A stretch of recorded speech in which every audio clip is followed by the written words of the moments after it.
తెలంగాణ ఎన్నడూ కూడా పేదది కాదు. తెలంగాణ పేదరికంలో ముంచబడ్డదని చెప్పి వందల సార్లు మేము మాట్లాడినాం. నిజాం కాలం నాడే తెలంగాణలో రైల్వేల వ్యవస్థ కానీ, తెలంగాణలో ట్రాన్స్పోర్ట్ వ్యవస్థ కానీ, తెలంగాణలో గొప్ప చెరువులతో రామప్ప, లక్నవరం లాంటి కాకతీయులు కట్టినటువంటి చెరువులు కావచ్చు. ఇవాళ ఒక్క మాటలో చెప్పాలంటే దేశంలోనే అత్యధిక చెరువులు కలిగి వరి పండించే ప్రాంతంగా, సన్నన్నం తినే ప్రాంతంగా వెలుగొందిన రాష్ట్రం ఇది. ఆనాడు పక్క రాష్ట్రం ఆంధ్రప్రదేశ్ రాష్ట్రం తమిళనాడు ప్రాంతంలో ఉంటే అక్కడ జొన్నన్నం తినేటువంటి సందర్భంలో మన రామప్ప కింద, మన లక్నవరం కింద వాళ్ళు వచ్చి ఇవాళ బియ్యం కోసం, సన్నన్నం కోసం ఎగబడ్డ చరిత్ర తెలంగాణది. ఉమ్మడి ఆంధ్రప్రదేశ్ రాష్ట్రంలో 69 ఉద్యమం వచ్చింది.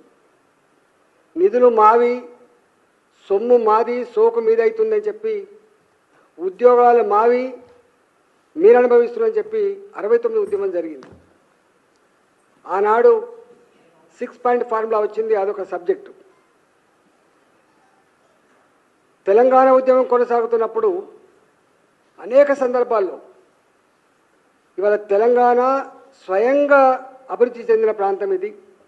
వ్యవసాయ రంగంలో కావచ్చు, ఇన్ఫ్రాస్ట్రక్చర్ రంగంలో కావచ్చు, సేవా రంగంలో కావచ్చు, ఐటీ రంగంలో కావచ్చు, ఈ హైదరాబాద్ని మించింది లేదని చెప్పి ఆనాడు మేము అనేకసార్లు ఉపన్యాసాలు ఇచ్చినాం.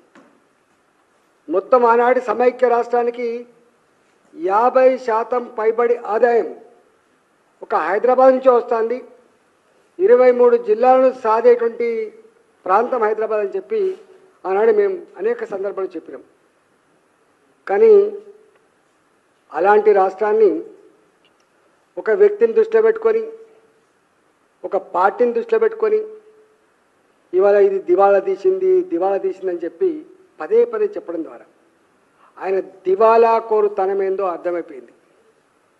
పరిపాలించే చేతగాక, చేవలేక, అనుభవం లేక, ఏది మాట్లాడనో, ఏది మాట్లాడకూడదో, ఏది చేయాలనో, ఏది చేయకూడదో ఆ గంభీరత లేనటువంటి రేవంత్ రెడ్డి ఇవాళ చివరికి తెలంగాణ రాష్ట్రాన్నే ఒక దివాలాకోరు రాష్ట్రంగా,